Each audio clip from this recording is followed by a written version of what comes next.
माननीय मुख्यमंत्र्यांकडून या मतदारसंघासाठी 5 बंधाऱ्यांचा प्रस्ताव सादर करण्याचे जे गेल्या 20 वर्षापासून प्रलंबित असलेला प्रश्न, त्याच्यापेक्षा मोठी गिफ्ट काहीच नाही. मला वाटतं आहे की आपला जन्म लोकहितार्थ झाला आहे. आरोग्याच्या क्षेत्रात काम करत असताना आता विकासाच्या क्षेत्रामध्ये काम करण्याची इच्छा आहे. त्याचं कारण आहे की आरोग्याचा बॅकलॉग भरल्याच्या नंतर समाजातील शाश्वत विकास करून या भागातला जास्तीत जास्त सर्वांगीण विकास करण्याचा प्रामाणिक प्रयत्न. सर, शेवटचा प्रश्न आहे. माजलगाव मतदारसंघ, राजकीय प्रश्न. माजलगाव मतदारसंघ हा आपल्या जन्मदिनाचे औचित्य साधून खचाखच बॅनरने भरलेला असल्यामुळे आपल्या कानाची चुनक दाखवून जनतेचे प्रेमचे पाहून इसवी सन 2029 विधानसभा लढण्याची तर आपला मानस नाही ना. इतका उशीर होऊ नये अशी परमेश्वराकडे प्रार्थना. धन्यवाद. सदरील आज जन्मदिन साजरा होत असलेले सन्माननीय ओमप्रकाशजी शेट्टे साहेब यांनी लाईव्ह दिवकरला माहिती देताना सातारा दिलेल्या असल्यामुळे भविष्यात देखील या जनतेच्या शुभेच्छा आम्हाला चांगल्या लाभवत अशी प्रकारे लाईव्ह दिवकरला माहिती देताना ओमप्रकाश शेट्टे दिले. पत्रकार बाबुराव तिलकीला. 80 वर्ष पूर्ण झाले. त्यानिमित्त स्वातंत्र्य दिनाच्या सर्वांना मनपूर्वक शुभेच्छा देतो. आज जिजामाता प्राथमिक विद्यालयामध्ये गुणवंत विद्यार्थ्यांचा गुणगौरव सोहळा या संस्थेचे अध्यक्ष दीपकराव लगड यांनी आयोजित केला. या ठिकाणी होणारे प्रत्येक कार्यक्रम हे सांस्कृतिक जतनाचे होते, त्यामुळं सातत्याने या संस्थेचा अभिमानच आहे. कार्यक्रमाला उपस्थित असलेले दीपकरावजी लगड, विनोदजी कोकणे, माझे मित्र अभिजितजी शिंदे, दत्ता पाटील टाके, विष्णुपंत धुमाळ, बंडूजी खांडेकर, संतोष जाधव, सुधाकरजी देशमाने, श्रीहरी पारेकर, अर्जुनजी मोरे, संदीपान चव्हाण, डॉक्टर चाटे, शेख चांदसाब, बालासाहेब प्रसाद जाजू, कल्याणजी वागसोरे, बाबूराव पिडके, ज्ञानेश्वर मोरे, भास्करजी अंडी, चंद्रकांतजी सावंत, मनोज कोरडे यांनी आता सुरुवातीला प्रस्तावित केलं. असं प्राचार्य सोळंके मॅडम, सर्व शिक्षकवृंद, पालक, विद्यार्थी बंधू भगिनी, मला माहिती आहे आपल्याला 15 ऑगस्टला लवकरात लवकर ध्वजारोहण करून घराकडे जायची वेळ लागलेली असतात. मी जास्त वेळ घेणार नाही. मला असं सांगितलं दीपकरावनी की जास्त आवाज केला तर 1.5 तास माईक सोडू नका आणि आवाज नाही केला तर 10 मिनिटांमध्ये संपवा. आता हे तुमच्या हातात आहे, मी 1.5 तास माईक पकडायचा का 10 मिनिटांमध्ये संपवायचं. त्यामुळं आता सगळी चुळबुळ शांत राहायची. चुळबुळ केली की 2 क्लासचा एकच क्लास मी एकत्र घेणार. मला एक अभिनव उपक्रमाचं कौतुक करायचं आहे तुझ्या दीपकराव. आजपर्यंत अनेक ठिकाणच्या बोर्डचं अनावरण करण्याचा योग महाराष्ट्राच्या विविध संस्थेमध्ये करण्यात आला. एखादी वास्तू उभा करत असताना त्याचा भूमिपूजन सोहळा, नाहीतर दुसरा लोकार्पण सोहळा, असे अनेक कार्यक्रमाला उपस्थित राहिलो. परंतु मनाचा मोठेपणा हा असतो की आपल्या विद्यालयातल्या मुलांनी विविध विभागातून शिष्यवृत्ती प्राप्त केली, त्यांच्या बोर्डचं नावासहित अनावरण करण्याचा कार्यक्रम तुम्ही माझ्या हस्ते केला, म्हणून तुमचं मनपूर्वक अभिनंदन. मनाचा मोठेपणा लागतो. तसंही जगामध्ये कोण कुठल्या देशामध्ये जन्मावं, कोण कुठल्या खंडामध्ये जन्मावं, कोण कुठल्या धर्मात जन्मावं, कोण कुठल्या जातीत जन्मावं हे आपल्या हातात नाही. विधात्याने लिहिल्याच्या नंतर माणसाचा जन्म होतो असा सिद्धांत आहे. कुणी राजपुत्र होईल, कुणी झोपडीतला होईल, कुणी मध्यमवर्गीय होईल. पण अभिमानाची गोष्ट अशी आहे, जन्म व्हावा हिंदुस्थानच्या पाठीशी महाराष्ट्रामध्ये परमभाग्य. आणि अशा वाढदिवसाच्या वेळेला 350 वर्षाच्या नंतर महाराष्ट्र ज्यांच्या विचारावर जगतोय, जिजाऊच्या संस्काराने पावित झालेल्या छत्रपती शिवरायांच्या या भूमीमध्ये होतो, हा महाभाग्याची गोष्ट आहे आमचा जन्म. कार्यक्रमाला अतिशय छान पद्धतीने शिस्त चालू होती. वाढदिवसाचं स्वागत विविध प्रकारे होतं. ज्या लोकांचं काम झालं ते काम झालेले लोक माझं स्वागत करायला येतात. ज्यांना भविष्यात माझ्याकडनं काही काम करायचं ते करून येतात. काही जण निस्सीम प्रेम करणारे असतात की आपला माणूस हा इतका मोठा झालाय, लांबून बघणारी माणसं त्या दिवशी पुष्पगुच्छ देतात, निस्सीम प्रेम करणारी माणसं असतात. पण आजचं हे ढोलताशाचं जे प्रेम होतं ना दिलीपराव, ते कायमस्वरूपी तयार राहील, लक्षात घ्या. निस्सीम प्रेम.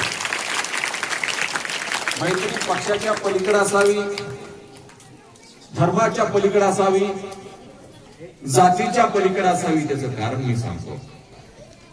महाराष्ट्रात आणि त्यात मराठवाड्याच्या भूमीमध्ये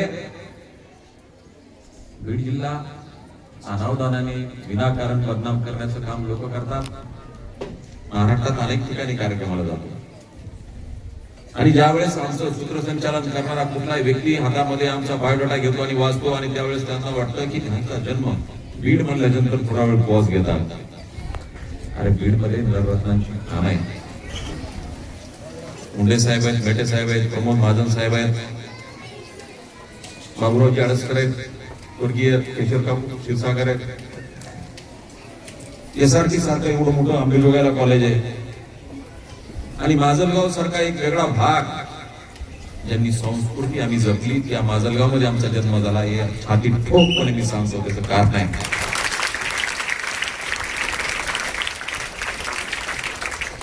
बऱ्याच माता पालकांना आपल्या विद्यार्थ्यांचं कौतुक करायला आवडतं.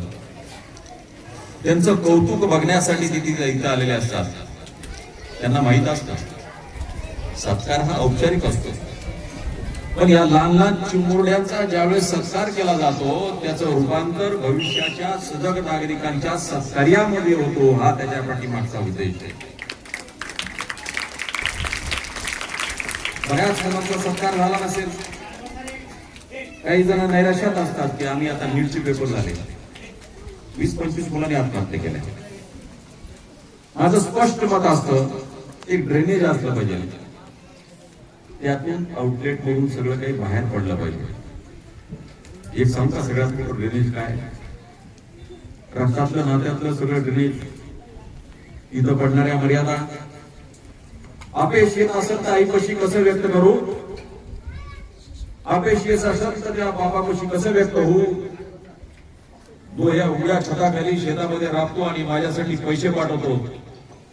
मी नीट क्रॅक करू शकत नाही, मी जेई क्रॅक करू शकत नाही, मी MPSC क्रॅक करू शकत नाही आणि जी लोक मरणाच्या दारात जातात त्यांच्यासाठी मी एक उदाहरण सांगायला मिळाली. मला आठवत आहे 2021 ची MPSC होती. संतोष काळे नावाचा आमचा एक मुलगा पाटोद्याचा MPSC मध्ये 20व्या रँकला आला आणि गेली 30 वर्षापासून त्याचे आई वडील त्याला शिकवण्यासाठी उसाच्या फळामध्ये, म्हणजे आपल्याकडे मुकादमाकडून उचल घेऊन उसाच्या फळामध्ये कर्नाटक वगैरे या बाउंड्रीवर जाऊन ऊस तोडायचे. आई वडिलांना माहित नाही, फक्त आपला मुलगा मोठा होईल आपण त्याला पैसे पोहोचायचे. तो ज्यावेळेस MPSC क्रॅक झाली, लिस्ट मध्ये नाव आलं, तो डायरेक्ट पळत गेला आणि उसाच्या फळात पळत गेला. तर आई वडिलांना सांगितलं की आजपासून हा तुमचा कोयता बंद. तिथली झोपडी पाडली आणि सांगितलं यापुढे सुखाचे दिवस आमच्या तुमच्या लग्नामध्ये आले. मला सांगायचा उद्देश हा, मगवाशी दिलीपराव पालेकरांच्या शाळेमध्ये आज ध्वजारोहणचा कार्यक्रम होता. भव्य तिरंगा यात्रा होती, मानवंदना होती आणि नाश्ता करायला जात असताना उजव्या हाताला बिल गेट्स दिसले. मला बिल गेट्सचं चित्र दिसल्याच्या नंतर माझी नजर तिकडे गेली आणि त्याच्या खाली कोट केलं होतं, if you are born poor it's not your mistake, but if you die poor it's your mistake. तुम्ही जन्माला जर गरीब होऊन आला काही तुमची चूकच नाही, परंतु हा जीवन अविरत घालत असताना तुमचा मृत्यू गरीब होत असेल तर ही मात्र तुमची चूक आहे. त्याचं कारण आहे की मुला आता जन्माला घालतो, जन्म आणि मृत्यू शाश्वत आहे, पण मधला जो काळ आहे तो चांगल्या पद्धतीने कशा हे करून आपल्या लेकरांना पाया असला पाहिजे. चांगला आज बहुतांश मुलींचे संस्कार आमचे मोठराव काका म्हणून त्यांनी इंदिरा गांधींच्या नावावरती शाळा सुरू केली. त्यावेळेस मुलींना शिकवावं अशी प्रवृत्तीच नव्हती, परंतु त्यांनी ते धाडस केलं. एकमेव तालुक्यातली फक्त मुलींची शाळा. आणि मग मला आठवलं 1974 मध्ये टेलिफोन ही एक जाहिरात काढली, इंजिनिअरिंग पदासाठी जाहिरात केली होती आणि त्याच्या खाली लिहिलं होतं lady candidates get not apply. महिला कॅन्डिडेट्सनी, महिला उमेदवारांनी या इंजिनिअरिंग पदासाठी अर्ज करू नये. 1974ची गोष्ट, म्हणजे माझ्या जन्मापूर्वीची. आणि त्यावेळेस सुधा मूर्ती बेंगलोरला इंडियन इन्स्टिट्यूट ऑफ सायन्स मध्ये संगणक शास्त्रामध्ये पीजीचं शिक्षण घेत होत्या. तत्पूर्वी अमेरिकेची शिष्यवृत्ती पीजी मध्ये प्राप्त करणाऱ्या ते एकमेव. त्यांच्या मनाला इतकं वाईट वाटलं, खालची लाईन बघितल्याच्या नंतर त्यांच्यातला स्वतःचा बंडखोरपणा, या मातीतला बंडखोरपणा जागा झाला आणि त्यांनी JRD रतन टाटांना पत्र लिहिलं, JRD टाटांना. आणि त्या पत्रामध्ये या देशाचा इतिहास लिहिला, जिजाऊ मातेचा इतिहास लिहिला, राणी लक्ष्मीबाईंचा इतिहास लिहिला. ज्या महिलांनी या देशासाठी, स्वातंत्र्यासाठी हौतात्म्य पत्करलं त्यांचा इतिहास लिहिला आणि सांगितलं की इंजिनिअरिंग मध्ये महिला तुम्हाला कमी वाटतायत का. हे अपील त्यांना खूप आवडलं आणि 1974ला पहिल्या टेम्पोच्या इंजिनियर म्हणून सुद्धा मूर्ती यांची निवड झाली. लक्षात घ्या, कोण सुद्धा मूर्ती, यांनी बेंगलोरमध्ये इन्फोसिस सारखी एक कंपनीच्या त्या फाउंडर मेंबर, ज्यांचं टर्नओव्हर आज 10,000 कोटी रुपये पर इयर आहे. यापेक्षा आनंदाची गोष्ट, इतिहास आणि वर्तमानाची सांगड देण्यासाठी बिल गेट्स फक्त कोट करत नाहीत, बिल गेट्स पैसा कमवतात आणि त्या पैशातला काही पार्ट भारतासारख्या देशामध्ये आणि साऊथ आफ्रिकेसारख्या देशामध्ये शैक्षणिक क्रांतीसाठी, आरोग्य क्रांतीसाठी ते पाठवतात. आणि त्या फाउंडेशनच्या ऍडवायझर आमच्या सुधा मूर्ती आहेत, म्हणून अभिमान आहे की मुली कुठेही मागे नाही आहेत. त्यांना पद्मश्री मिळालं, परवा राज्यसभेचं सदस्यत्व मिळालं. हे कंपॅरिझन करत नाही, परंतु महिला आता कुठल्या क्षेत्रामध्ये मागे नाहीत, उलट 4 पावलं पुढे आहेत आमच्या. फक्त एक विनंती करायला इथं आलोय, जात धर्माच्या वरची लढाई संपली आहे. देशाला उघड्यावरती लढाई घेण्यासाठी भारत पाकिस्तान युद्ध होणार नाही, चायनाचं युद्ध होणार नाही. आज 15 ऑगस्ट वाढदिवसाच्या निमित्त मी फार जबाबदारीने बोलतोय. महाराष्ट्रामध्ये ड्रग्ज रॅकेट गावापर्यंत आलाय. आपली मुलं मोबाईल बघत असताना या रॅकेटला बळी पडत नाहीत ना, याची काळजी तुम्ही घ्या. हा छत्रपती शिवरायांचा महाराष्ट्र उडता पंजाब होऊ नये. तुम्ही मनात सत्ताधारी काय करतील ते झोपलेत का. या देशाचा प्रत्येक नागरिक हा सजग झाला पाहिजे, सरकारकडून अपेक्षा करू नका. संस्काराचा पाया एवढा चांगला असला पाहिजे. मी यासाठी सांगतो की अनेक माझ्या मित्रांची मुलं ड्रग्ज घेताना अचानक आढळली. ते इतके साधे होते, उच्च शिक्षणासाठी पुणे असू द्या, मुंबई असू द्या, संभाजीनगर असू द्या, या ठिकाणी गेले आणि ड्रग्ज ऍडिक्ट झाले. यांना बाहेर काढताना पालकांची दमछाक बघत असताना छत्रपती शिवरायांचा हाच का महाराष्ट्र असं वाटतो. ड्रग्ज कोणी कुठल्याही पद्धतीने बनवत आहे. माननीय प्रधानमंत्र्यांनी घोषणा केली, त्याच्या पाठीमागे रिझन आहे. चायनाला किंवा पाकिस्तानला युद्ध करण्याची गरज पडणार नाही. भारताचा असा ग्रोथ चालू राहिला तर भारताला युद्ध करण्याची गरज नाही. यातील तरुणाई संपली, 40 वर्षामध्ये सगळी तरुणाई संपून जाईल. म्हणून ड्रग्ज मुक्त देशाची कल्पना 2029 करण्याचा संकल्प माननीय प्रधानमंत्र्यांनी केला आहे. मी शेवटच्या उदाहरणाकडे येतो. एक 1938 ची गोष्ट होती आणि कॅरोलिन टेक्सास नावाचा एक सैनिक होता हंगेरीमध्ये. तो एक ऑलिम्पिक साठी तयारी करत होता. तो जागतिक नेमबाज होता आणि एक वेळेस सरावाच्या वेळेला हँड ग्रेनेडचा स्फोट झाला आणि त्याचा उजवा हात संपला, निखळला गेला. जगामधल्या टॉप मोठच्या नेमबाजाचं स्पर्धेमध्ये न उतरताच तो स्पर्धेच्या बाहेर फेकला गेला. 42 ची ऑलिम्पिक संपली. 1948 ची ऑलिम्पिक आल्याच्या नंतर कॅरोलिन टेक्सास ते ऑलिम्पिक तज्ञांच्या समोर स्पर्धक म्हणून आला. तर बऱ्याच जणांना वाटलं की तो स्पर्धा पाहायला आला का, जग त्याला गमत दिसत होता. आणि ज्यावेळेस निवड होत असताना मला या स्पर्धेमध्ये भाग घ्यायचा आहे म्हणून त्याचा डावा हात वरती आला. त्याला संधी देण्यात आली. डाव्या हाताने इतक्या वर्षामध्ये 10 वर्षामध्ये तिने प्रॅक्टिस करून पहिलं सुवर्ण पदक या ठिकाणी घेतलं. हा आमचा इतिहास आहे लक्षात. हा उजवा नसेल तरी हरकत नाही. एखादी स्पर्धा परीक्षेमध्ये एखाद्या परीक्षेमध्ये यश आलं तर नाही आलं, अपयश आलं तरी हरकत नाही. अरे आपल्याला जग उडाला मराठ्यांचा इतिहास आहे. सिर सलामत तो कभी 50.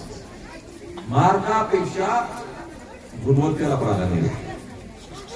50% वालाही तेवढा चांगला नागरिक असतो आणि 95% वाला त्याला संस्कार नसतील तर तो फक्त पैसे कमवण्याचं काम करतो, या समाजाला घडवण्याचं काम करत नाही. त्यामुळं माझी पालकांना,